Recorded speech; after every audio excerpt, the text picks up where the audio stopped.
Baik, Bapak Ibu semua, kita mulai. Assalamualaikum warahmatullahi wabarakatuh. Waalaikumsalam warahmatullahi wabarakatuh. Wabarakatuh. Bismillahirrahmanirrahim.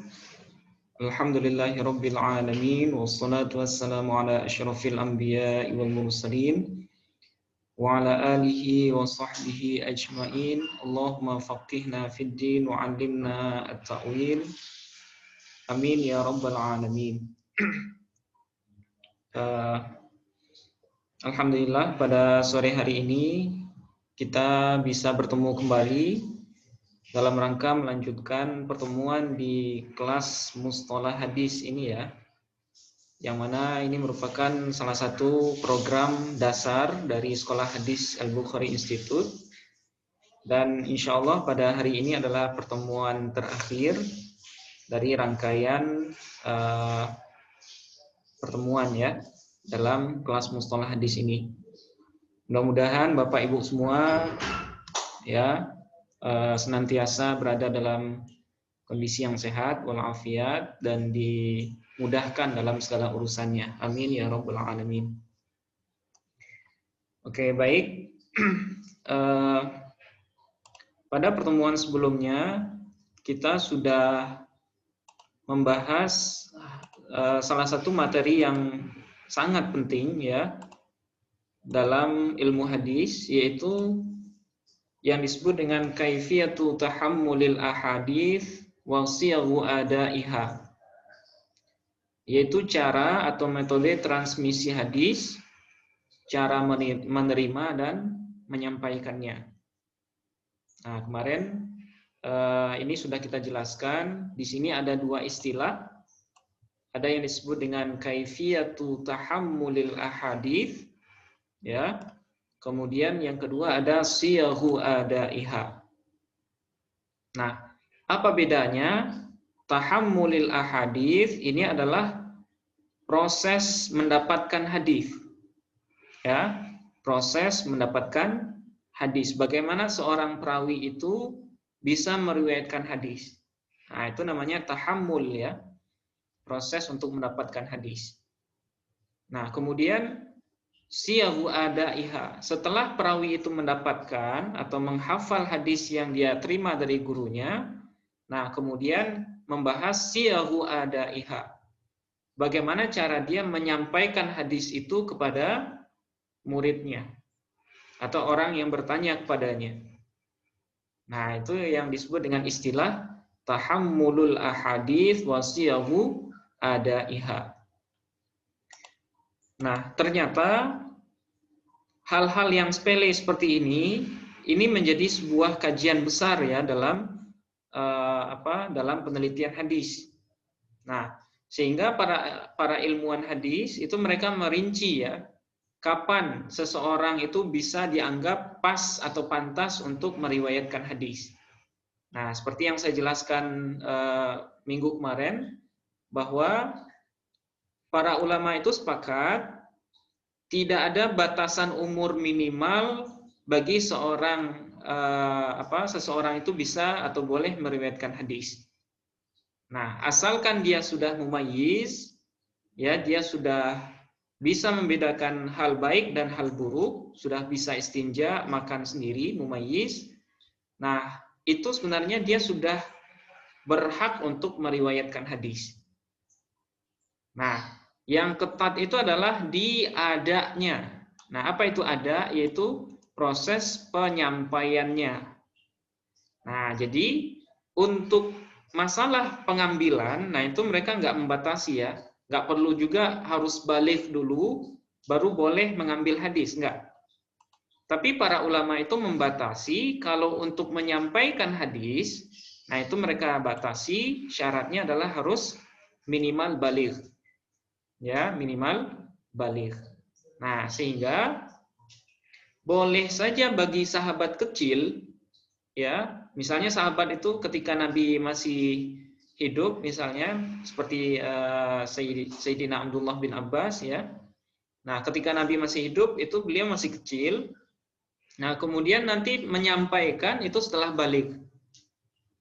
Nah, seperti itu. Nah, jadi menyampaikan syaratnya adalah minimal baligh. Nah, seperti itu. Nah, sekarang ada berapa cara atau metode yang digunakan oleh perawi hadis itu dalam mendapatkan hadis. Nah, kemarin sudah kita bahas, itu ada 8 ya, ada 8 cara hadis itu bisa didapatkan oleh seorang perawi. Yang pertama ada dengan jalan as-sima' min lafzi syekh, yaitu mendengarkan langsung dari ucapan seorang guru atau penjelasan seorang guru. Nah, jadi gurunya menyampaikan, kemudian dia mendengarkan. Nah, proses ini dianggap sebagai proses terbaik ya dalam mendapatkan hadis. Nah, sehingga kalau hadis itu didapatkan dengan metode yang pertama ini, maka bisa dipastikan bahwa hubungan murid dengan gurunya itu pasti muttasil. Ya, pasti nyambung. Nah, metode ini diwakili dengan lafaz ada sami'tu, haddatsana atau haddatsani. Nah, sehingga kalau lafaz adanya atau lafaz penyampaiannya menggunakan sami'tu, haddatsana atau haddatsani, maka ini menunjukkan bahwa antara murid dengan gurunya pasti bertemu. Nah, seperti itu. Misalnya di sini haddatsana Qutaibah ibnu Sa'id. Nah, jadi di sini antara Imam Tirmidzi dengan Imam Qutaibah bin Sa'id, nah ini sudah bisa dipastikan bertemu. Karena dilihat dari lafaz adanya yaitu haddatsana. Nah, efeknya adalah pasti muttasil. Ya, pasti nyambung. Oke, kemudian cara kedua itu adalah al-qiraah 'ala syekh. Ya, membaca di hadapan guru. Ya, misalnya ada seorang murid datang ke gurunya. Nah, kemudian guru memerintahkan supaya dia membaca hadis yang misalnya dihafalnya. Kemudian dibenarkan oleh gurunya. Nah, setoran hafalan ya. Nah, itu namanya al-qiraah 'ala syekh. Nah, cara ini ya itu dianggap sama dengan sima. Ya, kualitasnya sama dengan sima min lafzi syekh. Sekalipun ada juga ulama yang mengatakan dia lebih tinggi dari cara yang pertama ataupun lebih rendah. Nah, apa redaksi penyampaiannya? Nah, bisa jadi ya qara'tu 'ala syekh quri'a 'alaihi wa ana asma' fa aqarra bihi. Nah, kemudian ada juga akhbarona. Nah, ini cara atau lafaz-lafaz ada yang menunjukkan kalau si murid itu membaca di hadapan gurunya.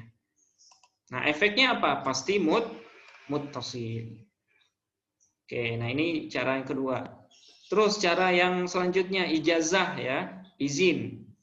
Nah, misalnya salah seorang guru memberikan ijazah kepada muridnya dengan izin-izin tertentu. Nah, misalnya guru ini dia punya beberapa riwayat hadis, kemudian dia tuliskan di bukunya. Nah, kemudian diijazahkan hadis yang ada di bukunya itu kepada muridnya. Nah, itu namanya ijazah ya, mendapatkan hadis dengan cara ijazah. Nah, lafaz adanya seperti apa? Ajazali fulanun. Nah, seperti ini. Ajazani fulanun. Telah mengijazahkan kepadaku fulan. Nah, misalnya seorang syekh. Kemudian amba'ani.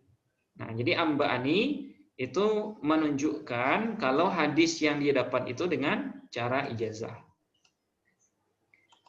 Nah, oke. Nah, apa efeknya terhadap sanad? Nah, dia dihukum nyambung jika ijazahnya jelas. Ya, jelas khos. Dan tidak bisa dianggap nyambung jika ijazahnya tidak jelas. Nah, ini ya. Nah, misalnya kalau gurunya bilang ajaztu masmu'ati ila man yasma'. Nah, misalnya gurunya ngomong seperti itu. Saya ijazahkan semua yang pernah aku dengar kepada siapapun yang mendengar. Nah, itu kan ijazahnya umum ya dan nggak jelas.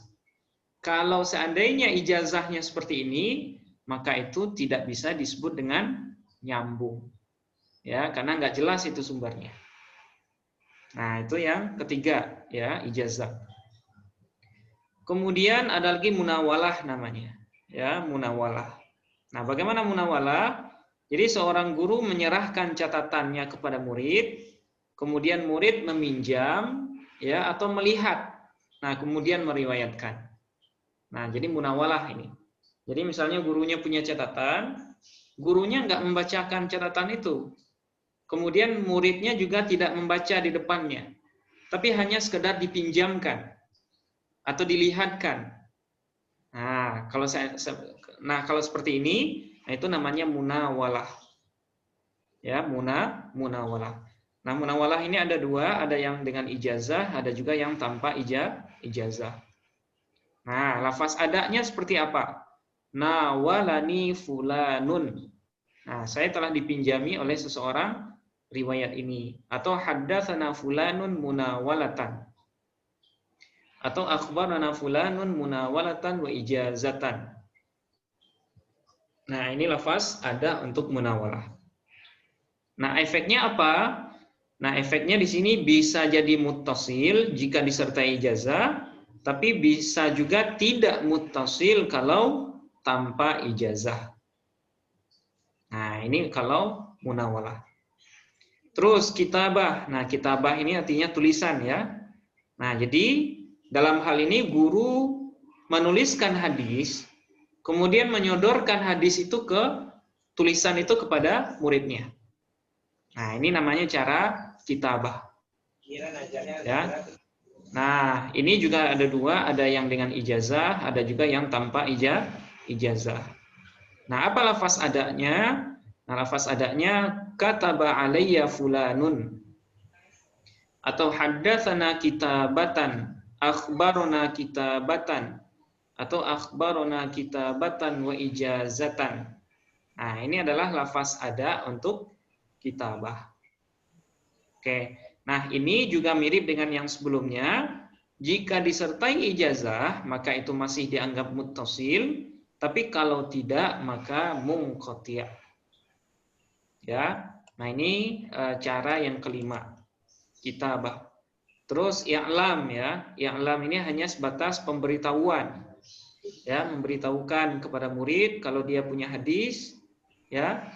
Nah, cuma sekedar memberitahukan, ya, sehingga lafaz adanya di sini a'lamani fulan, ya, a'lamani fulan.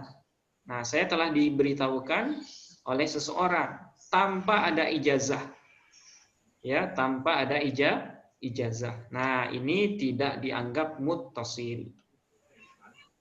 Oke, terus wasiat. Nah, wasiat ini adalah seorang guru. Nah, ketika dia mau wafat, dia wasiatkan kumpulan catatannya kepada orang yang di dekatnya atau muridnya tanpa ada keterangan. Nah, ini wasiat namanya. Nah, ketika si murid mendapatkan, nah status yang dia dapatkan itu, nah di sini tidak bisa dianggap muttasil. Ya, kenapa? Karena ya belum tentu yang ditulis dalam buku itu adalah semuanya hadis. Karena tidak ada keterangan ya. Tidak ada keterangan. Kemudian bisa jadi catatan itu ditulis dengan tulisan yang tulisannya nggak jelas. Nah, sehingga si murid kesulitan dalam membacanya. Nah, itu cara wasiat ya. Nah, salah satu lafaz adanya ausali fulanun. Telah berwasiat kepadaku seorang guru. Haddatsani fulanun wasiyatan. Atau akhbarana fulanun wasiyatan. Oke. Nah, terus yang terakhir wijadah namanya. Wijadah ini adalah seseorang mendapatkan buku tanpa disengaja di sebuah rumah yang misalnya di sebuah rumah atau perpustakaan. Nah, di sana itu ada tulisan-tulisan hadis. Ya, tulisan-tulisan hadis yang kemudian di halaman depannya mungkin ada nama yang punya, atau bisa jadi itu nama orang lain. Ya. Nah, itu makanya cara wijadah ini dianggap sebagai cara terburuk dalam meriwayatkan hadis. Ya, karena dia tidak bertemu dengan orang yang punya kitab itu, kemudian dia tidak bisa memastikan apakah nama yang di sampul kitab itu benar orang yang menulis kitab itu. Nah, kemudian juga dia tidak ada ijazahnya. Nah, itu makanya wijadah ini dianggap sebagai cara periwayatan hadis yang sangat buruk, ya, yang sangat lemah. Nah, misalnya wajadtu hadzal haditsa atau akhbarana wijadatan. Ya, saya mendapatkan hadis ini atau saya diberitahu atau mendapatkan hadis ini secara wijadah. Nah, efeknya apa? Tidak muttasil. Oke, nah inilah 8 cara transmisi hadis, ya, yang dirumuskan oleh para ulama, ya. Yang paling bagus itu adalah yang pertama. Kemudian yang kedua ini masih khilaf, ya. Nah, kemudian yang paling jelek itu adalah cara wijadah. Ya, wijadah. Oke, nah ini materi kita minggu lalu, ya, atau pertemuan yang ke-7.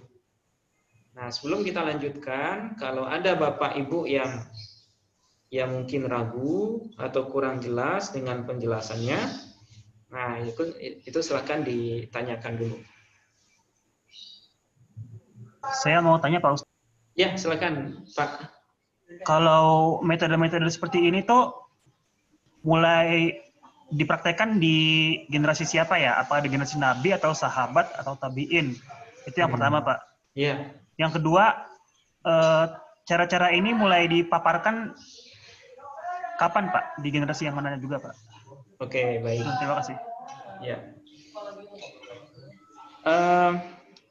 Ya, ini pertanyaan yang sangat bagus.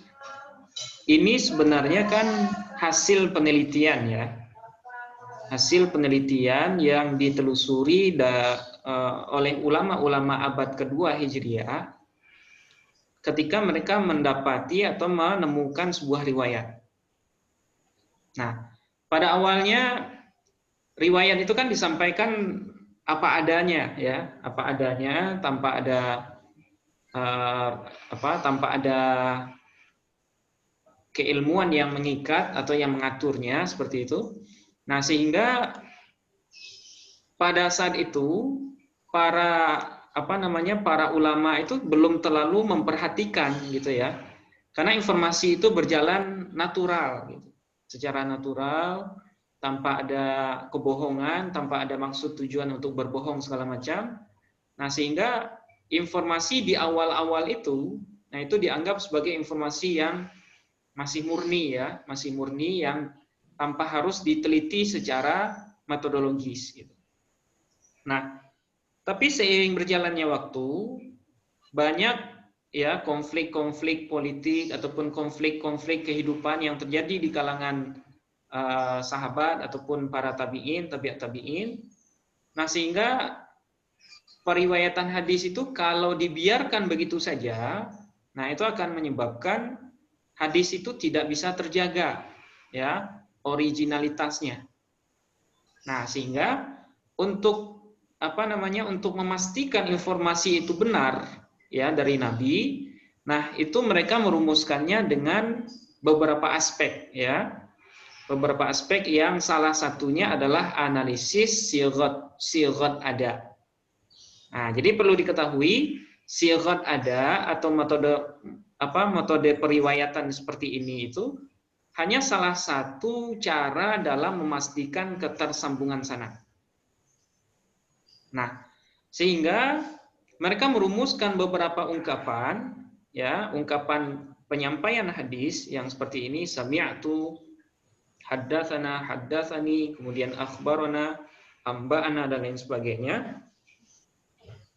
Itu sebagai tolak ukur untuk cara-cara khusus, ya.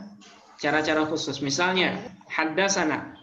Haddatsana ini dikaitkan dengan cara as-sima' min lafzi syekh. Ya, mendengarkan langsung dari bacaan guru. Nah, biasanya orang dulu ya kalau dia menyampaikan hadis dia mengatakan seperti ini.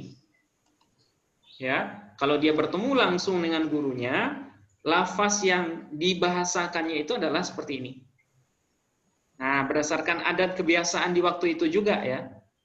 Nah, kemudian kalau seseorang itu menyetorkan hafalan ke gurunya, dulu bahasanya seperti ini. Qara'tu 'ala syekh atau quri'a 'alaihi wa ana asma'. Jadi ada orang yang baca di sebuah majelis, kemudian saya hadir di majelis itu dan guru itu membenarkan bacaannya. Nah, biasanya bahasanya seperti ini. Nah, karena bahasa ini menjadi tradisi mengaji orang dulu di zaman penelitian hadis ini di abad kedua atau awal-awal abad kedua, maka para ulama itu mulai merumuskan, oh kalau lafaz adanya seperti ini, maka cara mendapatkan hadisnya kemungkinan besar seperti ini. Nah, jadi lafaz-lafaz ada yang kita jelaskan ini itu adalah berdasarkan pengalaman atau tradisi menyampaikan berita yang ada pada saat itu. Nah, kemudian mereka rumuskan dan mereka jadikan sebagai salah satu patokan dalam memastikan apakah sebuah hadis itu dianggap muttasil atau tidak. Nah, jadi sekali lagi saya ulangi, analisis ketersambungan sanad dengan melihat lafaz ada ini hanyalah salah satu dari beberapa cara untuk memastikan ketersambungan sanad. Nah, jadi melihat lafaz ada adalah salah satunya. Cara lain gimana? Cara lain adalah dengan melihat tahun wafat dan tahun lahir. Ya, tahun wafatnya tahun berapa, kemudian tahun lahir gurunya tahun berapa. Nah, itu yang kedua. Kemudian yang ketiga dari hubungan guru murid yang didata oleh para sejarawan di dalam kitab-kitab rijal. Ya, kitab rijal itu adalah kitab biografi perawi. Nah, di sana itu disebutkan misalnya At-Tirmidzi. Nah, siapa syuyukhuhu? Nah, biasanya bahasanya adalah rawaan. Ya, rawaan. Nah, kalau ada bahasa rawaan, berarti yang sesudah itu adalah guru-gurunya. Nah, jadi cara melihat ketersambungan sanad yang ketiga itu adalah dengan melihat relasi guru murid seperti itu. Nah, kemudian yang terakhir baru melihat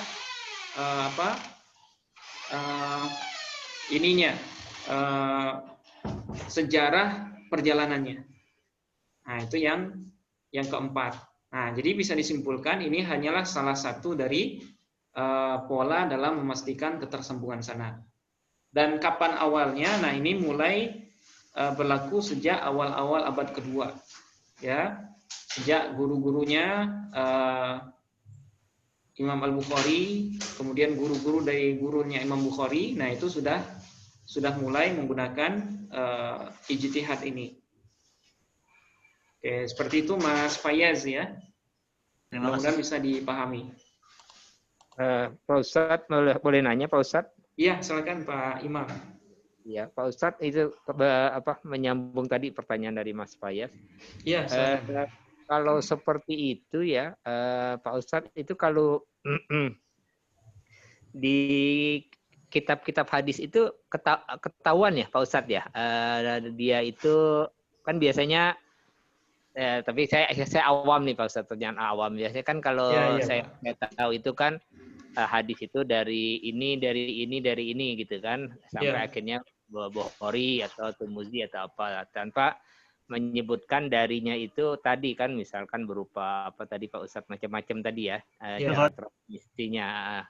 Itu kan yang saya tahu sih seperti itu. Apa memang mungkin ada di kitab-kitab induk hadis itu memang ada bisa ketahuan ya Pak Ustadz ya, cara transmisi hadisnya ya Pak Ustadz ya. Itu aja sih pertanyaannya Pak Ustadz. Oke, baik Pak Imam ya. Yang di dalam kitab hadis itu cuman seperti ini. Ya. Kalau kita baca kitab hadis, nah isinya cuman seperti ini Pak. Nah, misalnya kebetulan ini saya kutip dari Sunan At-Tirmidzi ya. Ini bab tentang wudu ya. Tentang sholat tanpa wudu. Bagaimana hukum sholat tanpa wudu. Nah, ini babnya. Nah, ini kan hadis yang sudah terbukukan. Ya, hadis yang sudah terbukukan dalam kitab-kitab hadis.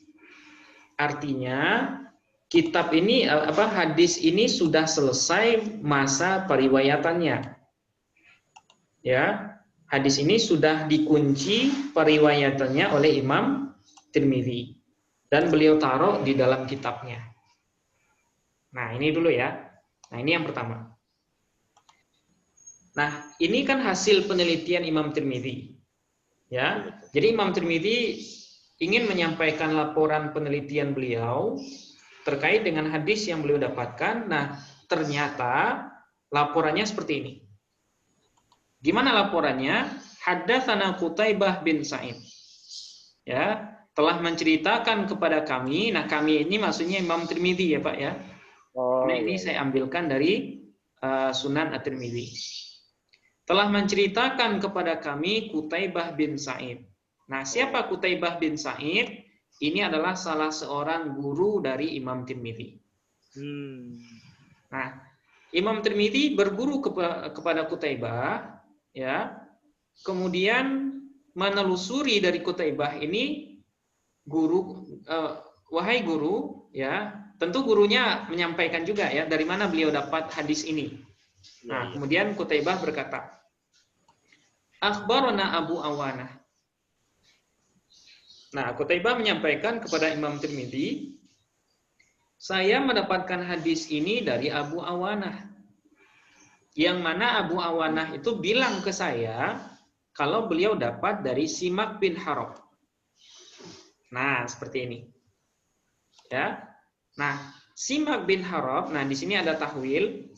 Nah, tahwil ini maksudnya percabangan sanad ya. Percabangan sanad. Jadi Hannad ini adalah guru lain dari Imam Tirmidzi. Nah, jadi Hannad ini satu tabaqat dengan Qutaibah. Nah, jadi di sanad yang lain, jadi di hadis ini Imam Tirmidzi punya dua guru. Ya, satunya Qutaibah, kemudian satunya Hannad. Nah, Hannad ini semasa dengan Qutaibah. Nah, kemudian Hannad ini bilang, saya mendapatkan hadis ini dari Waqi'. Nah, Waqi' gurunya Imam Syafi'i. Kemudian Waqi' itu, guru saya itu pernah bilang kalau hadis ini beliau dapatkan dari Israil.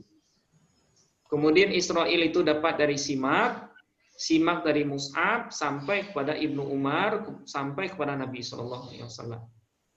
Nah, yang dilaporkan Imam Tirmidzi cuma sebatas itu. Ya. Nah, lantas bagaimana cara meneliti hasil penelitian beliau ini? Nah, para ulama merumuskan ini. Ya, kalau lafaz ada yang digunakan haddatsana, ya, nah itu efeknya atau madlul ya, atau yang diisyaratkan oleh lafaz ada itu adalah kalau Imam Tirmidzi bertemu langsung dengan Qutaibah bin Sa'id. Nah, dari mana ini bisa dipahami? Haddatsana ini pasti bertemu. Seperti yang saya sampaikan tadi, ini adalah tradisi yang berkembang di pengajian-pengajian hadis orang dulu. Jadi kalau seandainya dia bilang haddatsana, itu adalah kebiasaan orang yang mendapatkan kajian itu langsung, mendengarkan langsung. Nah, bahasanya haddatsana. Karena bahasa Arab ini kan bahasa yang kaya ya. Padahal haddatsana, akhbarona ini kan hampir mirip maknanya, Pak. Kalau dalam bahasa Indonesia ini mirip, sama aja. Haddatsana telah menceritakan kepada kami. Akhbarona telah mengkhabarkan kepada kami. Atau amba'ana telah menceritakan. Amba'ana itu juga sama dengan akhbarona. Tapi di sini ya amba'ana itu justru itu di metode yang ketiga, di ijazah itu. Nah, bagaimana mereka bisa membedakan itu? Nah, itu dari tradisi periwayatan yang ada di saat itu. Nah, disinilah kekayaan bahasa Arab itu juga ditampilkan gitu ya. Jadi bahasa haddasana saja, walaupun sama dengan akhbarona, tapi maknanya beda. Ya, maknanya berbeda. Atau misalnya akhbarona dengan amba'ana, walaupun secara terjemahan bahasa kita, bahasa Indonesia itu sama, tapi secara makna bahasa Arab itu berbeda. Nah, seperti itu. Jadi ini bukan buatan mereka, bukan.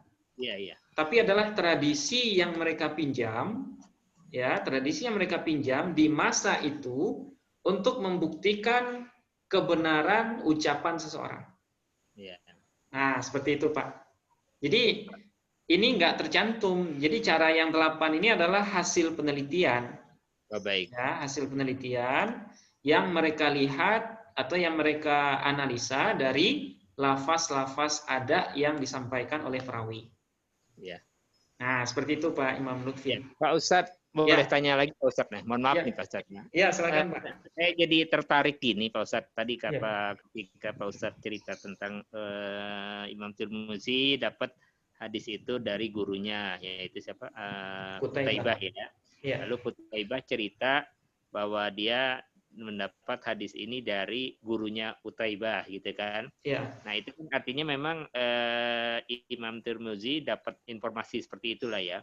Ya. Nah, lalu saya ingin tahu Pak Ustadz, itu padahal kan untuk sampai ke Rasulullahnya itu masih ada beberapa perawi lagi atau mungkin beberapa generasi lagi di atasnya ya Pak Ustadz ya. Iya. Nah, itu sebenarnya cara para orang ulama-ulama yang kodifikasi hadis seperti Imam Tirmizi, Bukhari, Muslim dan sebagainya, ketika dia bisa sampai meneliti bahwa padahal itu udah generasi-generasi yang di atas dia, itu seperti apa itu Pak Ustadz caranya? Iya Pak. Ya dia menelusuri sampai tahu kayak tadi ya. Dia kalau dari gurunya oke. Terus gurunya cerita bahwa dia dapat dari gurunya. Ya. Nah, lalu yang itu kan ditelusuri lagi. Nah, itu untuk yang di atasnya itu, mohon maaf ini Pak Ustadz nanyanya. Itu gimana itu ya cara nelusurinya itu Pak Ustadz ya? Ya, makasih Pak Ustadz. Baik. Ya. Ini sebenarnya pertanyaan yang dulu sempat saya pikirkan juga ketika belajar awal-awal kitab Taisir itu Pak. Iya. Jadi dalam bayangan kita, misalnya ya, Imam Bukhari itu kan wafat 256 Hijriah. Iya. 256. Imam Muslim 261. Ya. Kemudian Abu Dawud 275, Imam Tirmizi 279. Nah, artinya mereka punya jarak sekitar, nah taruh oleh Imam Tirmizi 279 kalau saya nggak salah ya. Berarti Nabi wafat di 10 Hijriah. 279 kurang 10 berarti jarak beliau dengan wafatnya Nabi itu kurang lebih 269 tahun. Ya, 669 tahun. Nah, 269 tahun, taruhlah umur beliau ketika wafat itu 60 tahun. Ya, 60 tahun. Artinya mundur 269 mundur 60 tahun. Berarti beliau kemungkinan lahirnya di awal-awal tahun 200-an. Ya, atau di akhir tahun 190-an. Nah, seperti itu. Artinya, beliau sudah bisa meneliti itu sejak misalnya umur 10 tahun lah atau 15 tahun. Artinya di tahun 210 Hijriahan ya, perkiraan. Nah, ini sepertinya ya sama halnya seperti kita kan nggak ketemu dengan misalnya Syekh misalnya yang wafat tahun 1800-an misalnya. Ada ulama yang dari Jawa, misalnya Syekh siapa itu? Syekh Nawawi Al-Bantani misalnya. Atau Syekh Sayyid Ahmad Zaini Dahlan yang di Mekah. Ya, itu kan beliau gurunya gurunya Syekh Khalil Bangkalan kalau nggak salah itu. Nah, itu kan sudah jauh ya, sudah 200 tahun yang lalu ya. 200 tahun yang lalu. Tapi kita yang hidup 200 tahun setelah beliau wafat, Syekh Ahmad Zaini Dahlan misalnya, itu kita masih bisa mendapatkan ya informasi yang lengkap tentang beliau. Ya kan? Kalau kita baca sejarah, kemudian cerita dari murid dari muridnya, nah itu bisa didapatkan dengan cara menelusuri, misalnya dari gurunya. Ya, misalnya saya dari guru saya. Nah, guru saya itu kan mendapatkan informasi dari guru beliau juga. Ya, dari guru beliau. Nah, kemudian guru beliau itu mungkin berada di sebuah daerah. Ya, sebuah daerah yang taruhlah misalnya di daerah, seandainya beliau sudah wafat, misalnya guru dari Imam Tirmidzi di sini sudah wafat, Abu Awanah. Abu Awanah ini kan punya daerah ya. Punya daerah. Yang mana di daerah itu pasti orang-orang kenal dengan beliau. Nah, mungkin ada anaknya, ada cucunya, dan lain sebagainya. Nah, itu ditelusuri oleh Imam Tirmidzi. Ya, ditelusuri ulang. Begitu juga dengan nama di atasnya, Simak bin Harab misalnya. Walaupun beliau sudah wafat jauh-jauh beberapa tahun sebelum kelahiran Imam Tirmidzi, tapi Imam Tirmidzi tetap mengkaji siapa ini Simak bin Harab. Ya, tetap dikaji. Bagaimana caranya? Yang pertama mendatangi tempat kelahirannya. Ya. Dari nanya-nanya ke orang, tempat lahirnya di mana, kemudian mungkin ada keturunannya, mungkin ada tetangganya, mungkin ada siapanya gitu, ditanya semua. Nah, kemudian Simak bin Harab ini dalam ceritanya itu dapat juga dari Mus'ab bin Sa'ad. Nah, Mus'ab bin Sa'ad. Ini adalah seorang tabi'in. Nah, kemudian Imam Tirmidzi mencari lagi siapa orang yang pernah tahu dengan Mus'ab bin Sa'ad ini, siapa cucunya, siapa cicitnya, di mana daerahnya, apa saja cerita orang tentang beliau. Nah, sampai kepada Ibnu Umar, yang mana beliau ini adalah seorang sahabat Nabi. Nah, jadi cara penelitian yang dilakukan oleh para mukharrij, ya Imam Tirmidzi, Imam Bukhari, Imam Muslim dan lain sebagainya, itu benar-benar dengan menelusuri orang per orang dari sanad yang sampai ke beliau. Nah, itu makanya untuk meneliti satu hadis saja Imam Bukhari itu bisa menghabiskan waktu lebih dari 3 bulan perjalanan. Ya, itulah yang disebut dengan rihlah ahli hadis. Kan ada kitab khusus yang membahas tentang itu, bagaimana seorang ahli hadis melakukan rihlah bahkan dari Baghdad menuju Mesir, dari Mesir menuju Suriah dan lain sebagainya, hanya untuk mencari satu hadis saja. Nah, tujuan beliau rihlah itu apa? Yaitu mencari informasi sebanyak-banyaknya terkait dengan satu orang ini. Nah, seperti itu caranya, Pak. Jadi nama ini bukan hanya tumpukan nama yang beliau dengar dari gurunya, ya udah langsung ditulis di bukunya. Enggak. Bukan hanya sekedar itu, tapi beliau telusuri nama-nama yang pernah disebut gurunya itu, langsung ke tempat kelahirannya. Kalau nggak ketemu dengan orangnya, tanya siapa yang dekat dengan dia. Kalau nggak ketemu dengan orang yang dekat sama dia, mungkin keturunannya, cicitnya, atau siapanya. Nah, sampai kepada Nabi, sampai kepada sahabat, bahkan sampai ke Nabi ya. Nah, jadi seperti itu proses ininya, Pak, proses instannya ya. Kita kan cuma bisa menceritakan.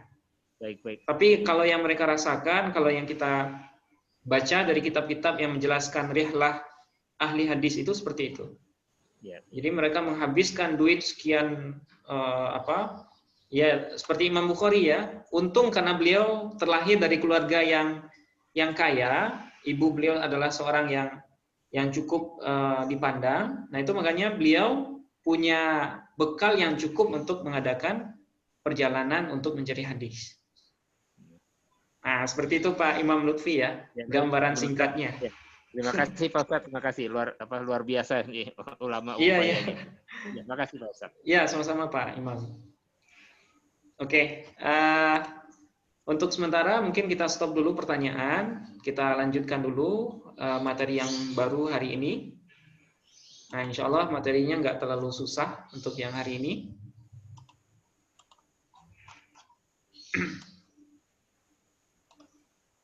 Oke. Kita akan membahas tentang istilah-istilah khusus dalam ilmu sanad. Ya, istilah khusus dalam ilmu sanad dan pengertiannya. Oke. Jadi sebenarnya yang kita bahas sekarang itu adalah istilah-istilah yang sering digunakan dalam meneliti sanad hadis, ya. Kemudian nanti ini erat hubungannya dengan proses takhrij hadis. Ya, mungkin Bapak Ibu yang mengikuti kelas takhrij secara sekaligus, nah itu pernah mendengar istilah ini. Nah, insya Allah ini akan membantu memudahkan dalam materi takhrij hadis. Nah, sekarang kita akan membahas pembahagian sanad. Ya, secara umum sanad itu ada dua. Ada yang disebut dengan sanad ali, kemudian ada yang disebut dengan sanad nazil. Ya, sanad ali, kemudian sanad nazil. Oke. Apa beda antara kedua bentuk sanad ini? Nah, kita bahas satu-satu. Yang pertama sanad ali. Yaitu sanad sanad hadis yang mempunyai jumlah perawi atau silsilah yang sedikit. Ya, yang sedikit. Dalam arti kata tidak terlalu panjang.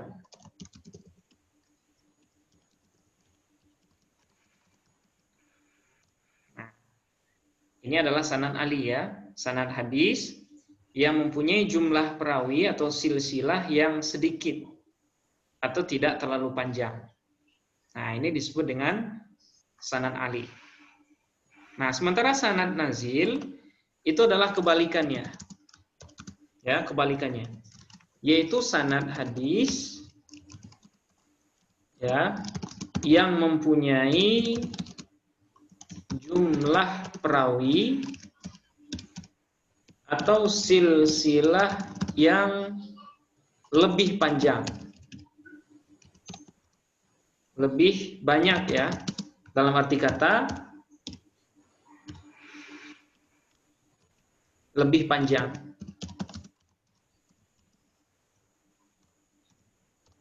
Nah, ini disebut dengan sanad nazil. Ya, sanad hadis yang mempunyai jumlah perawi atau silsilah yang lebih banyak atau lebih panjang. Nah, ini disebut dengan sanad nazil. Jadi ali dengan nazil ini adalah jenis atau kategori dari sanad. Jika sanad itu panjang, ya, jumlah orangnya panjang, maka itu disebut dengan nazil. Ya, nazil itu artinya turun. Ya, turun. Secara bahasa artinya turun. Nah, sementara ali secara bahasa artinya adalah tinggi. Ya, tinggi. Nah, sehingga sanad ali ini ya oleh para ahli hadis ini dianggap sebagai sanad yang paling bagus. Nah, itu makanya para ahli hadis itu selagi masih ada sanad yang ali atau yang tinggi, yang pendek, maka mereka tidak akan menggunakan sanad nazil. Nah, kenapa seperti itu? Karena sanad nazil, ya, seperti yang kita pahami juga, nazil itu kan tadi banyak ya. Sebuah informasi kalau silsilahnya panjang atau banyak disampaikan dari mulut ke mulut, nah biasanya kemungkinan adanya penambahan atau pengurangan informasi itu lebih banyak ketimbang informasi yang disampaikan oleh hanya beberapa orang saja. Nah, sehingga informasi yang pendek, silsilahnya, itu kemungkinan benarnya lebih kuat ketimbang informasi yang silsilahnya panjang. Nah, itu makanya sanad Ali ini adalah sanad yang paling dicari oleh para ahli hadis, dan mereka berlomba-lomba untuk supaya sanadnya tinggi gitu ya, supaya sanadnya Ali. Nah, seperti apa ilustrasinya? Nah, kira-kira seperti ini. Di sini misalnya, ini contoh saja, ada matan hadis ya. Nah, ini kebetulan nggak saya ubah ini.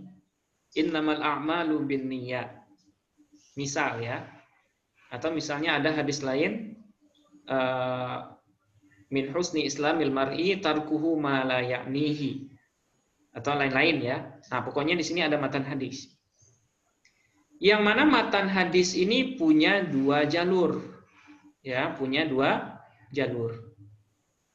Nah, satu jalur itu berasal dari sahabat. Nah, misalnya sahabat A, kemudian tabi'in A, tabi'in A, kemudian perawi A, kemudian perawi misalnya ini perawi C ya, ya nggak masalah B, kemudian mukharrij. Ya, mukharrij. Nah, kalau kita lihat, mukharrij sampai kepada Nabi ini adalah ada 7 orang yang dilewati. Ya, mukharrij, perawi A, perawi B, perawi A, tabi'in A, sahabat A, kemudian baru Nabi. Nah, ini panjang ya.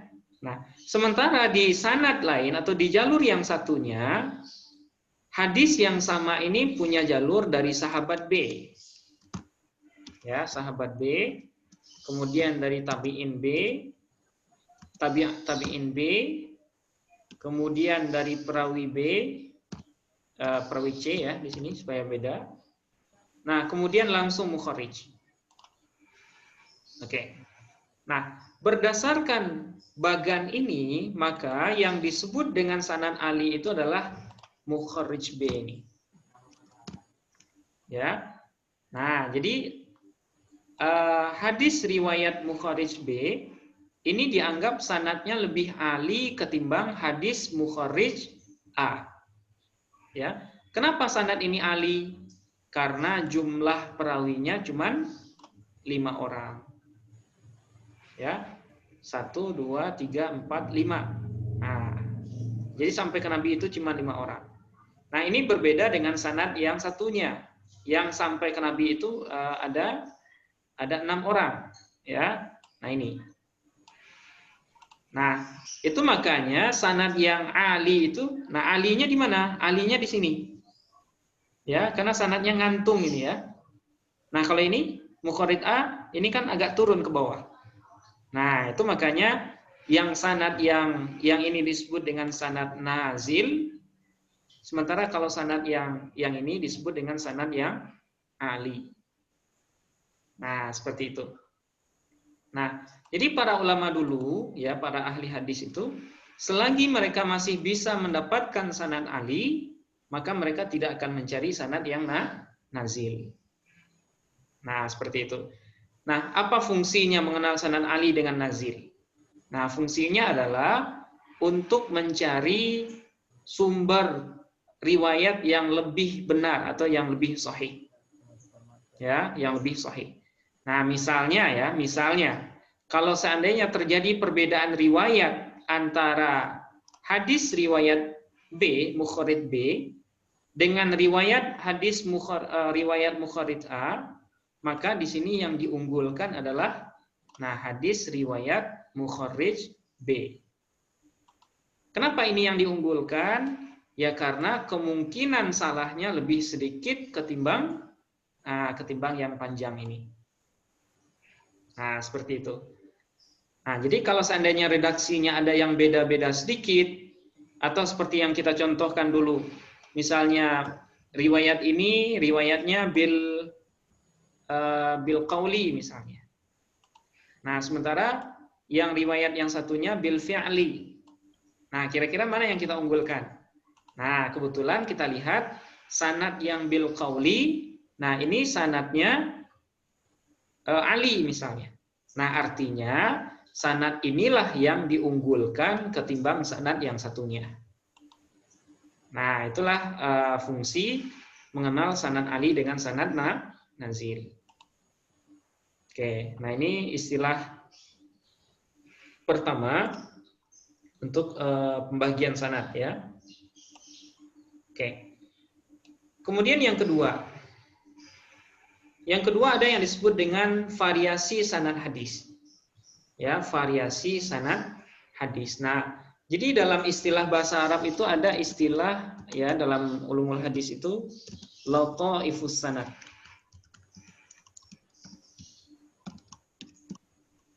Ya, lataifus sanad. Nah, apa itu lataifus sanad? Yaitu keunikan-keunikan sanad, ya, hal-hal yang unik dari sanad. Nah, itu disebut dengan lataifus sanad. Nah, salah satu dari lataif as-sanad itu adalah riwayat musalsal. Ya, riwayat musalsal. Nah, apa ini riwayat musalsal? Yaitu salah satu bentuk periwayatan di mana antara satu perawi dengan perawi yang lain menunjukkan bentuk-bentuk kesamaan. Ya, kesamaan yang ia dapatkan dari perawi sebelumnya.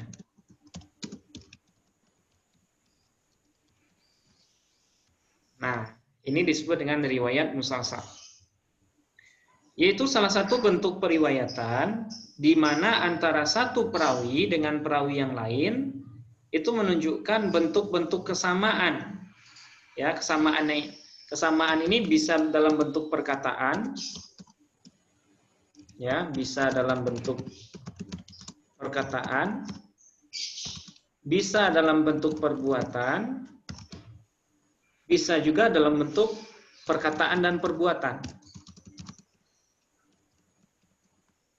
Nah, dua-duanya sekaligus ya. Yang mana kesamaan itu ia dapatkan dari perawi sebelumnya. Nah, itu namanya riwayat musalsal. Oke. Nah, mungkin Bapak Ibu pernah menghadiri majelis musalsal ya, riwayat hadis musalsal misalnya di Zawiyah Ar-Raudhah misalnya, atau di pengajiannya Buya Marwazi misalnya, murid Syekh Yasin Al-Fadani. Nah, atau dulu saya pernah mengaji di tempatnya Kiai Sahal Mahfud di Kajen, Pati, Jawa Tengah. Nah, kebetulan beliau mengijazahkan kami itu dengan sebuah hadis yang disebut dengan hadis musalsal bil awaliyah. Ya, musalsal bil awaliyah. Nah, di sana ada sebuah bahasa yang diulang oleh beliau, ya. Nah, itu ada juga musalsal bil mahabbah ya. Nah, itu ada bahasanya inni uhibbuka fillah ya, saya mencintaimu karena Allah, kemudian katakanlah Allahumma a'inni ala dzikrika wa syukrika wa husni ibadatik. Nah, ini salah satu dari hadis musalsal. Nah, musalsalnya di mana? Yaitu musalsalnya adanya kesamaan perkataan dari masing-masing perawi ketika menyampaikan hadis itu kepada muridnya. Nah, kesamaan bahasa itu, maka itulah yang disebut dengan musalsal qauli. Ya, musalsal qauli. Nah, jadi ada bentuk kesamaan yang ditiru oleh oleh perawi oleh seorang perawi dari gurunya, yang tujuannya adalah untuk meniru ya, untuk menyamakan. Ya, menyamakan bagaimana dia mendapatkan hadis itu dari gurunya, maka seperti itu jugalah dia meriwayatkan hadis itu kepada muridnya. Nah, itu namanya musalsal qauli. Ya, musalsal dalam bentuk perkataan. Nah, itu ada salah satu hadis yang contohnya adalah hadis yang seperti yang tadi, musalsal bil awaliyah, ya, atau musalsal bil mahabbah, ya. Nah, jadi ada hadis yang disampaikan Nabi kepada Sayyidina Mu'adz bin Jabal. Nah, apa kata Nabi? Ya Mu'adz, inni uhibbuka fillah. Ya, qul fi duburi kulli salatin Allahumma a'inni ala dzikrika wa syukrika wa husni ibadatik. Nah, jadi Nabi sebelum menyampaikan hadis itu bilang inni uhibbuka fillah. Saya mencintaimu karena Allah. Nah, ketika Sayyidina Mu'adz bin Jabal menyampaikan hadis itu kepada murid-muridnya, beliau mengatakan, ya tilmid atau ya waladi, ana uhibbuka fillah, qul fi duburi kulli salatin Allahumma a'inni ala dzikrika wa syukrika wa husni ibadatik. Kemudian murid dari Sayyidina Mu'adz juga ketika meriwayatkan hadis itu menyamakan perkataan juga, ya waladi, ya inni uhibbuka fillah, sampai kepada perawi terakhir. Nah, itu disebut dengan musalsal qauli. Ya, musalsal qauli. Kemudian yang kedua, ada lagi namanya musalsal fi'li. Ya, musalsal fi'li. Nah, apalagi nih musalsal fi'li? Musalsal fi'li yaitu adanya kesamaan perbuatan yang dilakukan oleh seorang perawi karena mencontoh perbuatan yang dilakukan gurunya ketika menyampaikan hadis itu. Nah, misal ada hadis dari Sayyidina Abu Hurairah, ya, di mana beliau pernah menyampaikan sebuah hadis dari Nabi, yang di mana ketika Nabi menyampaikan hadis itu, Nabi mempanculkan tangannya, ya, atau memegang kedua tangannya, mempertemukan. Nah, kemudian baru beliau bilang, khalaqallahul arda yaumas sabti. Ya, Allah menciptakan bumi itu pada hari Sabtu. Nah, kemudian Nabi mempanculkan tangannya. Nah, ketika Abu Hurairah meriwayatkan hadis itu kepada orang setelahnya atau murid-muridnya, nah beliau ketika menyampaikan itu juga dengan meniru gaya Nabi. Ya. Nah, kemudian murid Abu Hurairah ketika meriwayatkan hadis itu ke muridnya lagi, nah itu juga dengan cara yang sama. Nah, itu namanya musalsal fi'li. Ya, musalsal fi'li. Kemudian yang ketiga ada namanya musalsal qauli dan fi'li sekaligus. Dua-duanya. Ya, musalsal qauli dan fi'li.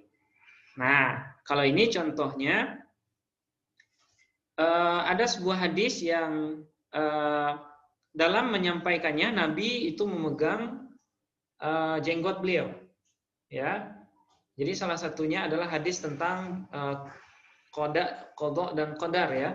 Nah, qul amantu billahi wa biqadarihi biqadaihi wa qadarihi au kama qala Rasul, ya. Nah, ketika menyampaikan hadis itu Rasulullah memegang jenggotnya.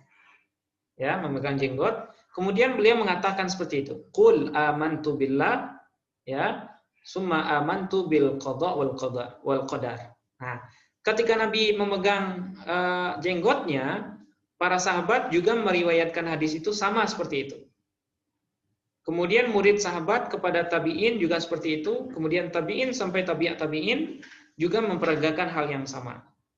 Nah, itu disebut dengan musalsal qauli dan fi'li sekaligus. Nah, jadi musalsal ini adalah termasuk dalam keunikan sanad, ya, yang dalam rangka dalam rangka menunjukkan bagaimana hadis itu diterimanya. Nah, itu musalsal. Dan musalsal ini tidak berpengaruh kepada sahih atau dhaifnya hadis. Ya, jadi nanti ada musalsal yang hasan, ada musalsal yang sahih, ada musalsal yang dhaif. Tergantung nanti sanadnya seperti apa. Gitu ya. Tergantung sanadnya seperti apa. Nah, ini yang disebut dengan musalsal. Oke. Nah, ini gambarannya. Jadi kalau qauli mulai dari nabi, sahabat, tabi'in, perkataannya sama semua sampai mukharrij. Kalau musalsal fi'li mulai dari nabi perbuatannya sama sampai sahabat sampai mukharrij. Nah, kalau musalsal qauli dan fi'li, nah itu perbuatan dengan perkataannya sama semua, mulai dari sahabat, tabi'in sampai kepada mukharrij. Oke, seperti ini. Nah, ini adalah keunikan sanad yang pertama ya, musalsal. Kemudian yang kedua ada namanya riwayah al-akabir anil asaghir. Ya, riwayat senior daripada junior. Nah, yaitu periwayatan hadis dari orang yang lebih tua secara umur atau tabaqat. Tabaqat itu artinya tingkatan ya. Tabaqat kepada orang lain yang lebih muda secara umur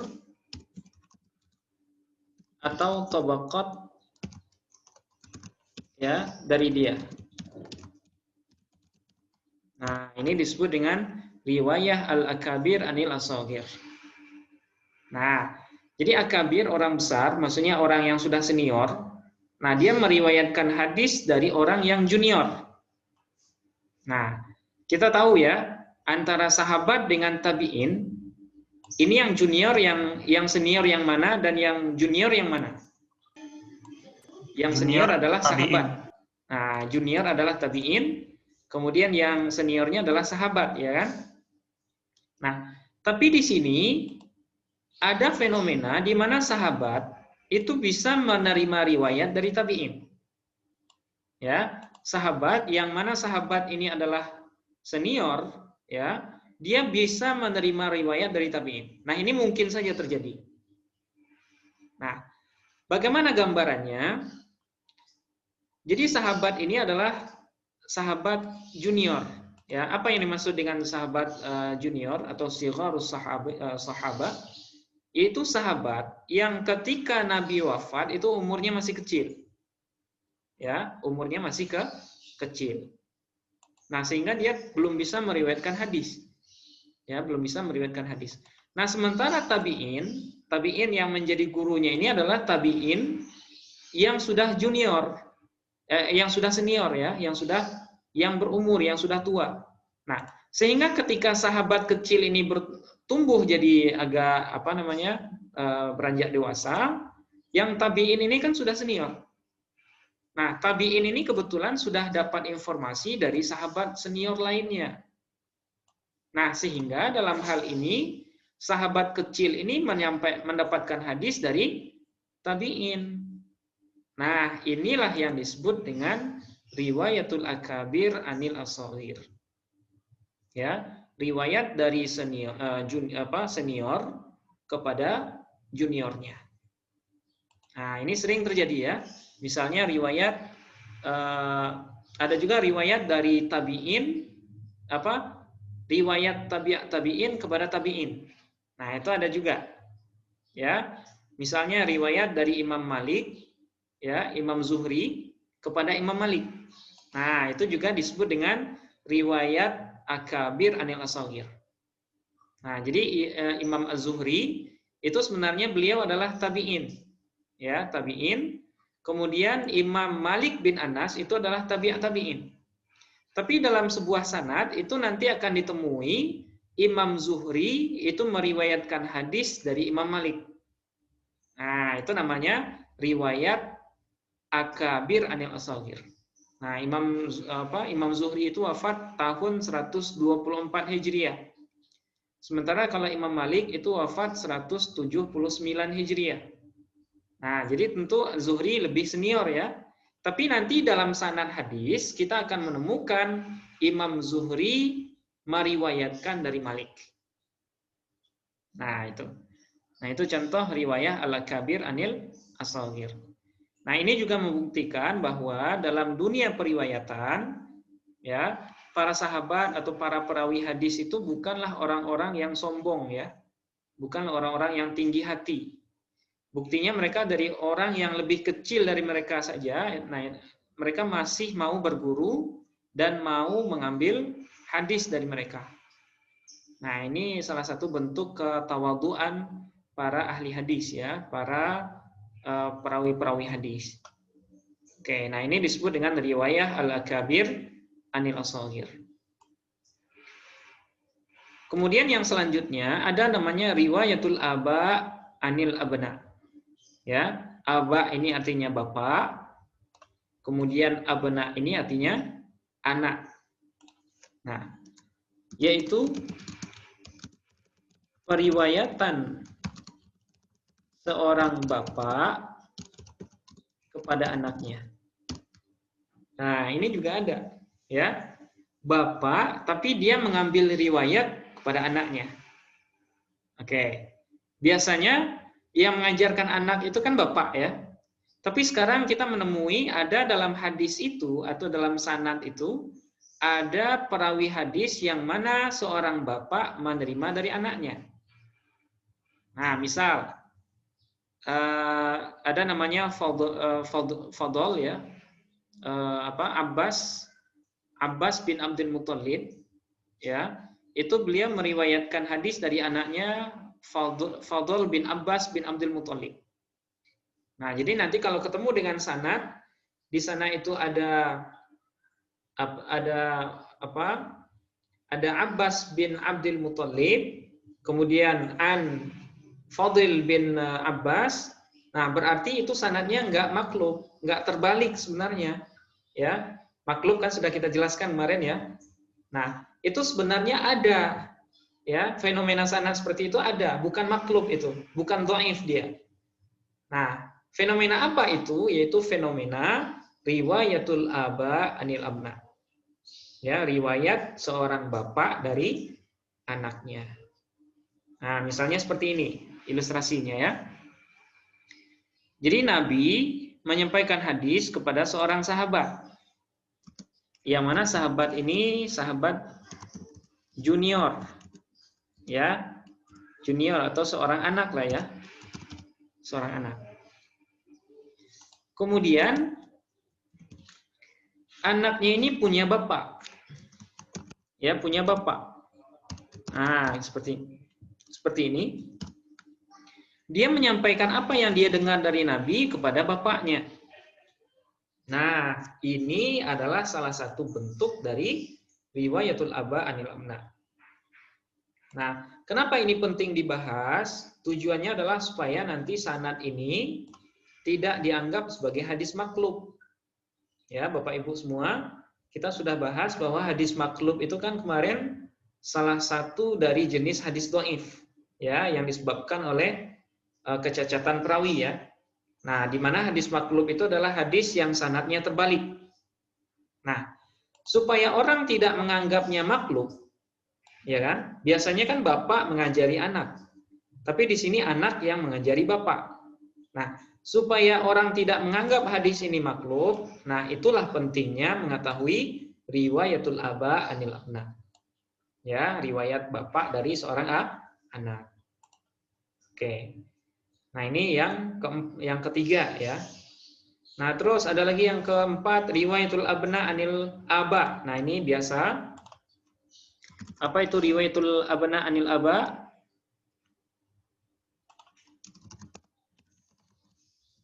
Ya, yaitu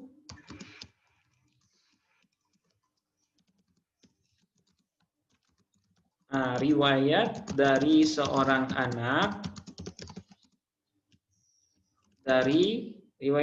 anak kepada bapaknya atau sekaligus pada kakeknya. Nah, ini disebut dengan riwayatul abna anil aba. Ya, riwayat seorang anak kepada bapaknya atau kepada kakeknya. Biasanya dalam sanad hadis itu an fulan an abihi an jaddihi, ya kan? Mungkin Bapak Ibu pernah mendengarkan sanad seperti itu. Misalnya an Hudzaifah, an abihi, an jaddihi. Nah, itu namanya adalah riwayat anak dari bapak. Nah, ini mungkin agak wajar ya. Anak dapat ilmu dari bapaknya. Kemudian bapak dapat ilmu dari kakeknya atau dari bapak-bapaknya. Nah, seperti itu. Nah, ilustrasinya seperti ini. Ya, ada sanad hadis, ada nabi, kemudian nabi mengajari sahabat. Nah, sahabat ini adalah misalnya bapak, ya. Kemudian bapak ini mengajari sahabat yang lain, yang mana dia adalah anak. Nah, ini namanya riwayatul abna anil aba. Nah, misal contoh yang paling populer itu adalah riwayat dari Umar bin Khattab pada anaknya, yaitu Abdullah bin Umar. Abdullah bin Umar. Nah, ini riwayat yang masyhur tentang riwayatul abna anil aba. Oke. Nah, ini ilustrasinya. Kemudian yang selanjutnya ada namanya riwayatul mudabbaj. Ya, riwayatul mudabbaj. Nah, apa ini mudabbaj? Yaitu proses periwayatan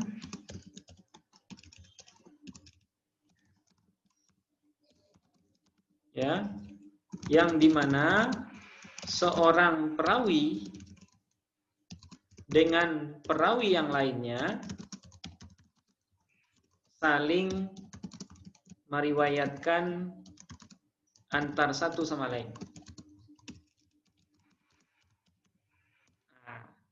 Ini disebut dengan riwayat mudabbaj. Yaitu proses periwayatan yang dimana seorang perawi dengan perawi lainnya itu saling meriwayatkan antar satu sama lain. Nah, jadi ini ceritanya ada seorang perawi yang hidup di satu masa yang sama. Nah, misalnya sahabat dengan sahabat ya. Nah, sahabat yang satu itu pernah meriwayatkan hadis kepada sahabat yang lain. Di hadis tertentu ya. Nah, kemudian sahabat yang lain itu juga pernah meriwayatkan hadis kepada sahabat yang satunya, yang tadi yang barusan. Nah, jadi istilahnya barter ya, saling tukar menukar pengetahuan. Nah, itu namanya riwayat mudabbaj. Ya, riwayat mudabbaj. Nah, misalnya yang sering terjadi misalnya antara Sayyidah Aisyah ya, Aisyah dengan Sayyid Abu Hurairah. Nah, antar sahabat ya. Nah, ini biasanya saling riwayatkan. Kadang Sayyidah Aisyah meriwayatkan kepada Abu Hurairah, kadang juga Abu Hurairah memberikan sebuah riwayat yang beda kepada Sayyidah Aisyah. Nah, itu namanya riwayat mudabbaj. Ya, artinya saling meriwayatkan. Oke. Nah, ini hanya sekedar pengetahuan kalau sanad ini lagi-lagi ini adalah sanad yang tidak maklub ya, tidak terbalik. Tapi benar adanya seperti ini. Ya. Jadi sebuah sanad yang khususnya di sahabat ya. Nah, itu bisa saja antar sahabat itu saling meriwayatkan. Ya, karena kita tahu sahabat itu bukan orang yang hadir di semua majelis Nabi. Ya. Sahabat itu mereka sama seperti manusia pada umumnya. Mereka ada yang sibuk, mereka ada yang kerja, ada yang ada yang jualan dan lain sebagainya. Sehingga informasi yang disampaikan Nabi itu nggak langsung mereka peroleh langsung dari mulut Nabi ya, tidak mendengar langsung. Nah, itu makanya riwayat mudabbaj ini sangat sering terjadi di kalangan sahabat. Oke. Nah, apalagi Abu Hurairah ya. Abu Hurairah, beliau adalah orang yang paling banyak atau sahabat yang paling banyak meriwayatkan hadis. Padahal beliau dengan Nabi itu cuman 3 tahun ya. Beliau dengan Nabi itu hanya 3 tahun lamanya. Nah, cuma yang 3 tahun itu beliau gunakan sepenuhnya untuk mengikuti Nabi. Nah, itu makanya Sayyidina Abu Hurairah dianggap sebagai sahabat yang paling banyak meriwayatkan hadis Nabi. Oke. Nah, ini riwayat mudabbaj. Kemudian yang selanjutnya ada namanya riwayat akron. Ya, apa itu akron?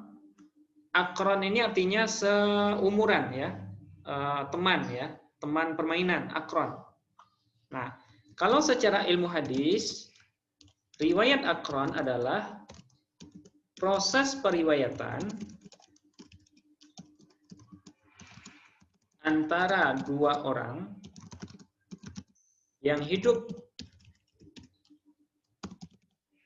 di masa yang sama, di mana salah satunya meriwayatkan hadis kepada yang lain dan yang lain tersebut tidak meriwayatkan hadis kepadanya.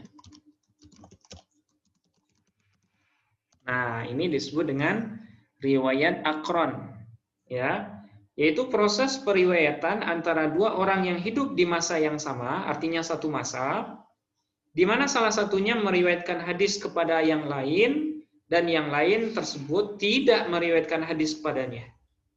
Nah, artinya ini hanya teks give saja, tidak ada take and give-nya. Kalau yang mudabbaj tadi itu take and give ya. Dia saling memberi dan saling menerima. Kalau akron ini hanya memberi tapi tidak menerima. Nah, misalnya ilustrasinya ya, misalnya sahabat A dengan sahabat B. Ya, sahabat A dengan sahabat B. Nah, sahabat A pernah meriwayatkan hadis kepada B, tapi si B ini tidak pernah menyampaikan hadis kepada sahabat A. Nah, proses periwayatan seperti ini disebut dengan riwayat akron. Ya, riwayat akron. Oke. Nah, ini istilah sanad yang keenam ya. Oke, terus selanjutnya ada riwayat sabik dan lahik. Nah, ini mungkin istilah yang terakhir. Nah, apa ini riwayat sabik wal lahik? Yaitu seorang, bahasanya ada dua orang ya. Ada dua orang yang meriwayatkan hadis kepada seorang guru, di mana jarak wafat antara satu murid dengan murid yang lain itu sangat lama atau panjang. Ya, ada dua orang yang meriwayatkan hadis kepada seorang guru. Nah, jadi dua orang ini sama besar atau sama sezaman, di mana jarak wafat antara satu murid dengan murid yang lain itu sangat lama atau sangat panjang. Nah, maka yang murid yang wafat duluan itu istilahnya adalah sabik. Ya, yang duluan itu namanya sabik. Nah, saya tuliskan di sini. Yang wafat duluan disebut dengan sabik, ya. Sementara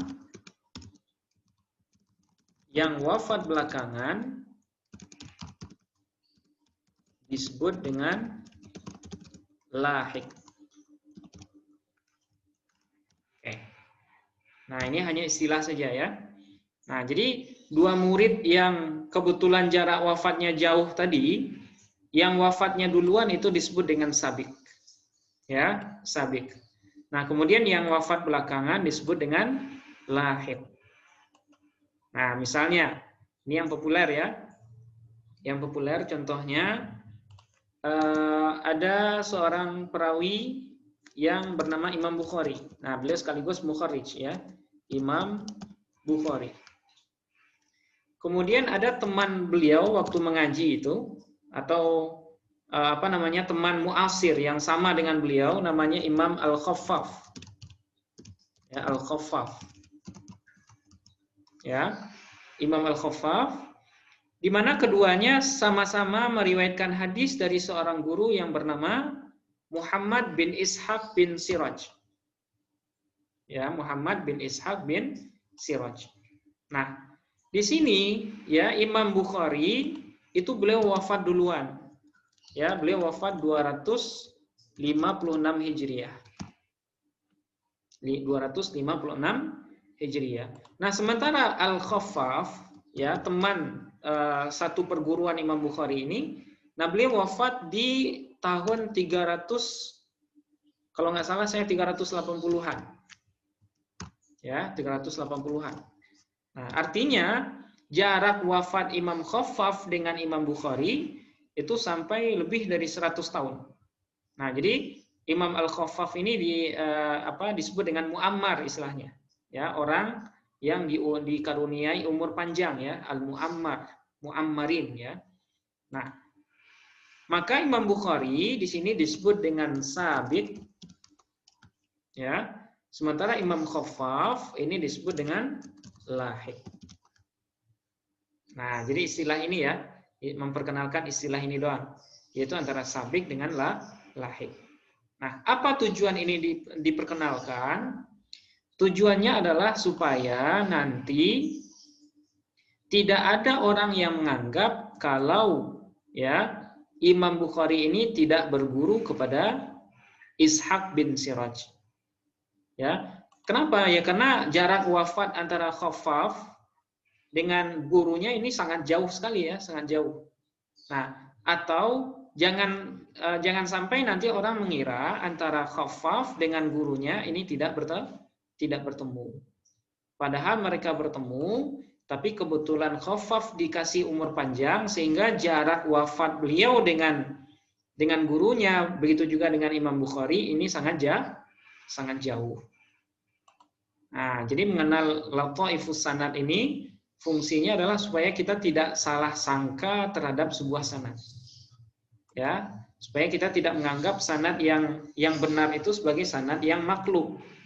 Atau supaya jangan kita menganggap sanad yang aslinya nyambung, tapi karena tahun wafat perawinya jauh, artinya akhirnya kita hukumi munqati' misalnya. Nah, jangan sampai seperti itu. Nah, itu makanya penting kita membahas atau mempelajari istilah-istilah yang ada dalam periwayatan hadis. Ada riwayat as-sabiq wal lahiq, kemudian riwayat akron, riwayat mudabbaj, kemudian riwayatul abna anil aba, riwayatul aba anil abna, kemudian riwayat al-akabir anil asghir, kemudian riwayat musalsal ya. Nah, seperti itu. Nah, inilah beberapa istilah yang ada di sanad dan ini insya Allah akan membantu dalam proses takhrij. Ya, proses takhrij nanti. Nah, jadi proses ilmu hadis itu ada 3. Ada ulumul hadis seperti yang kita bahas sekarang. Kemudian nanti ada ilmu takhrij, ya, wa dirasatul asanid, ilmu tentang menganalisis kualitas sebuah hadis. Nah, kemudian baru yang ketiga turuq fahmil hadis. Ya, cara dalam memahami hadis. Nah, seperti itu. Nah, sampai di sini Bapak Ibu semua, mungkin dari keterangan yang barusan ada hal-hal yang yang masih ragu atau yang butuh penjelasan lebih. Nah, silakan kalau ada yang bertanya. Iya, saya Pak Fayas. Oke, silakan Mas Fayas. Boleh cek ini variasi hadis yang B sama C, tapi yang B dulu. Al-Akbir. Oh, yang ini Al-Akabir. Oh ya. Ini saya lihat ya dari antara istilah sama pengertian kebalik ya Pak. Soalnya Yang mana? antara istilah sama pengertian terbalik, yang di pengertian yang terbalik. Soalnya saya lihat ini kan al-akabir anis sogir artinya dari besar, dari riwayat orang senior dari senior. orang junior. Iya. Berarti dari orang junior kepada senior. Iya. Dari senior kepada junior. Bukan, dari junior kepada senior. Akabir senior. Iya. Asagir ini junior. Tapi annya kan dari, Pak. An. Oh iya. Bukan ala, bukan ila. Oh iya. Bisa lihat pengertian terbalik. Senior dari junior. Oke, baik. Ya, ya. Dari Terus junior pada senior. Ya, ya. Terus Saya lihat pengertiannya ini terbalik dari ini ya. oh, dari Dari istilahnya orang ya. yang lebih tua kepada orang lain yang lebih muda di si Oke, baik, pengertian. baik. Ya, terima kasih, Mas. Sama kayak yang C juga, Pak. Yang C kebalik juga. Yang C kan sebenarnya dari anak pada bapak. Bukan kebalik di pengertiannya, Pak. Periwayatan seorang bapak. Oh iya, baik, baik. Ya, terima kasih, Mas Fayaz ya. Sama, Pak. Oke, ini bahasa bahasa pengertian yang kebalik ya. Ya. Periwayatan hadis dari orang yang lebih Muda. Oke, baik. Lebih muda secara umur atau tabaqat kepada orang lain yang lebih tua berarti ya. Nah, secara umur atau tabaqat dari dia. Oke, baik. Kalau contoh benar ya? Contoh. Nah, kalau contoh benar tadi. Oke, baik. Nah, kemudian kalau riwayatul aba anil abna, nah berarti anak yang menerima dari bapak ya. Dari bapak dari anak. Bapak dari anak. Oke, alias ya, dari ya. anak ke bapak. Ya. Ya, berarti periwayatan seorang anak kepada bapaknya. Iya. Oke, baik Mas. Terima kasih ya. Sama-sama. Koreksiannya. Oke. Ya, kalau contoh tadi benar insya Allah. Oke, silakan Bapak Ibu yang lain. Kalau ada yang kalau ada yang keliru, kalau ada yang pertanyaan ataupun hal-hal yang perlu dibahas lebih lanjut.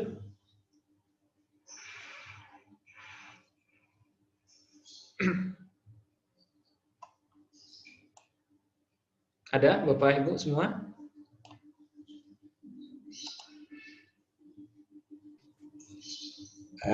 Tanya boleh, Ustaz? Oh iya, Pak Arif. Ya, silakan Pak.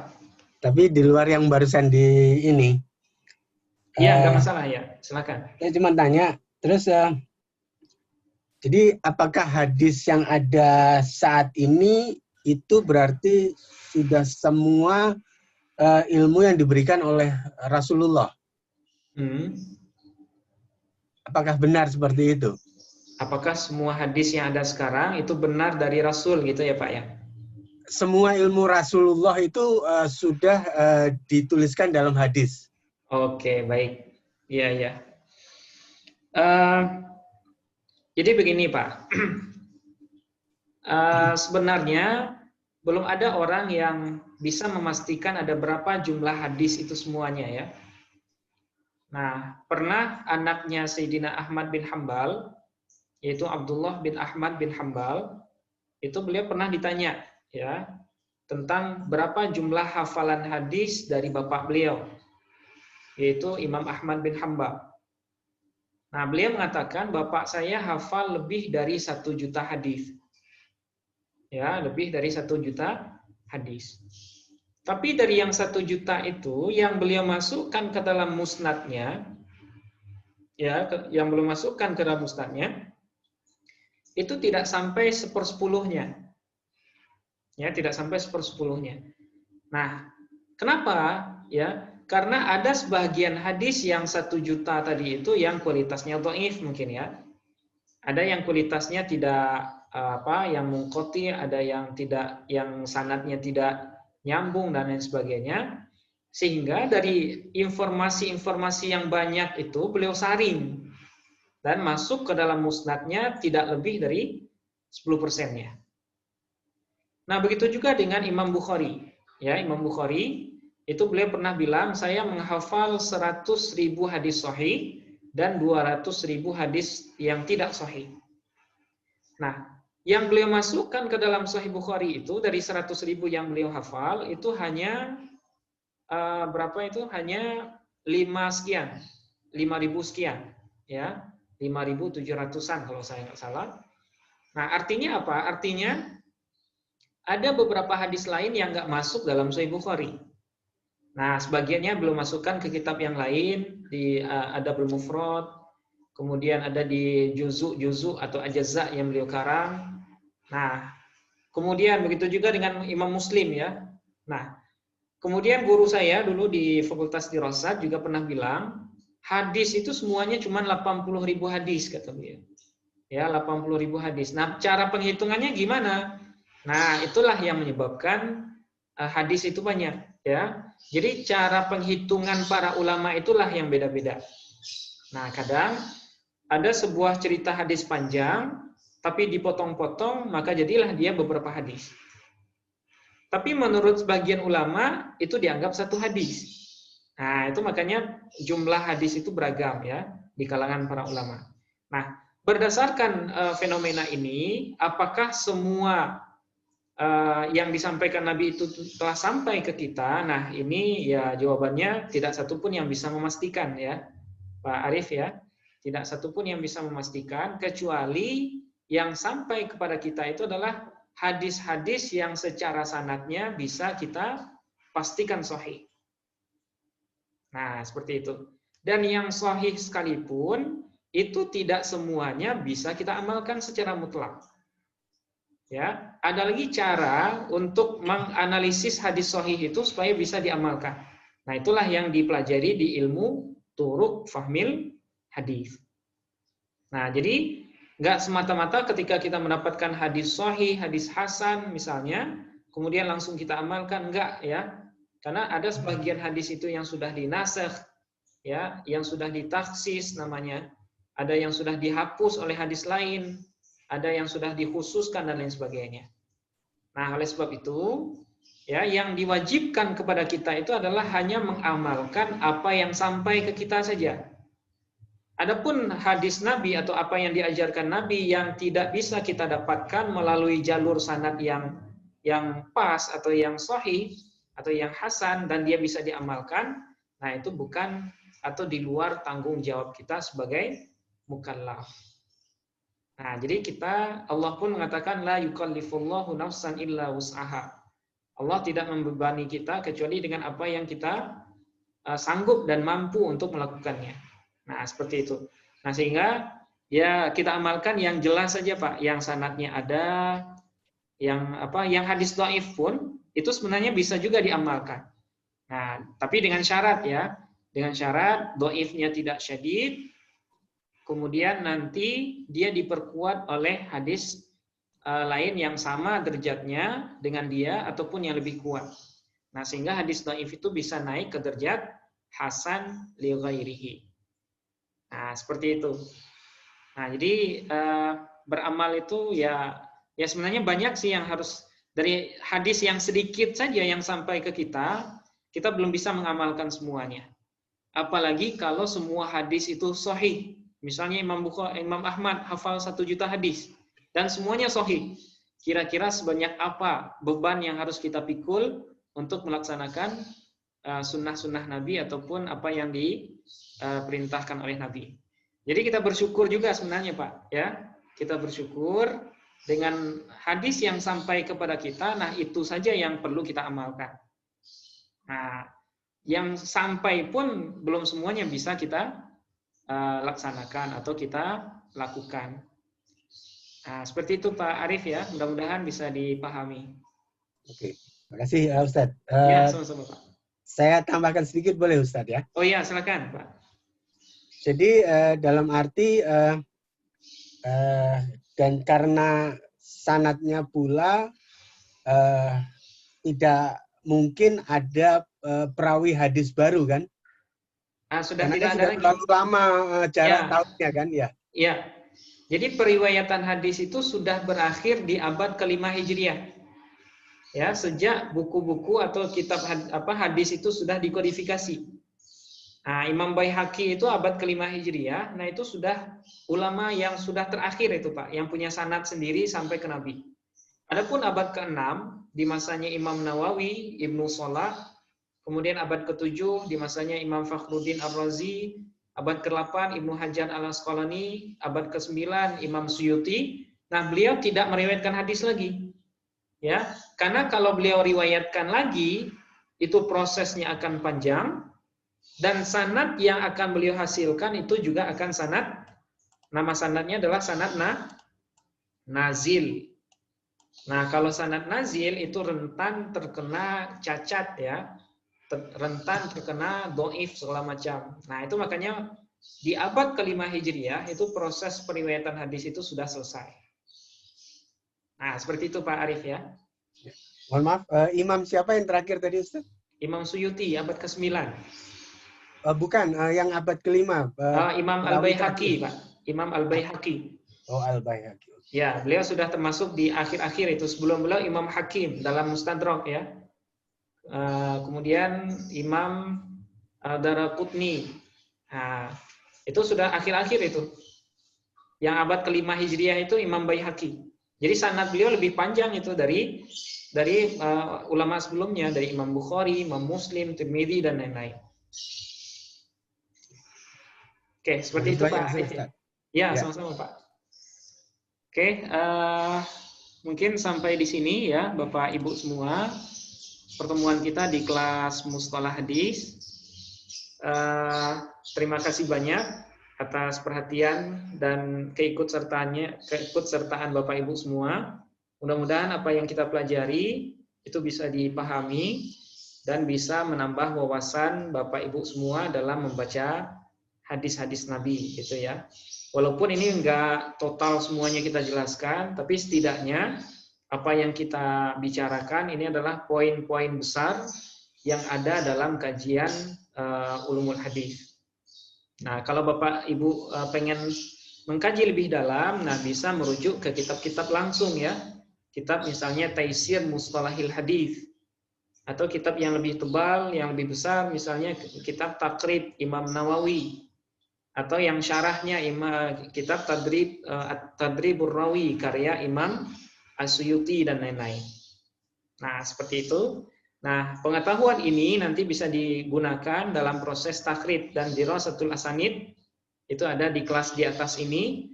Kemudian ada lagi di kelas Turuk Fahmil Hadis namanya. Itu cara memahami hadis-hadis Nabi. Oke.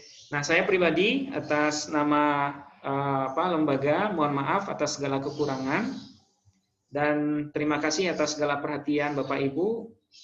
Mudah-mudahan kita bisa berjumpa lagi di lain kesempatan. Oke, kita akhiri dengan hamdalah. Alhamdulillahirrahmanirrahim. Assalamualaikum warahmatullahi wabarakatuh.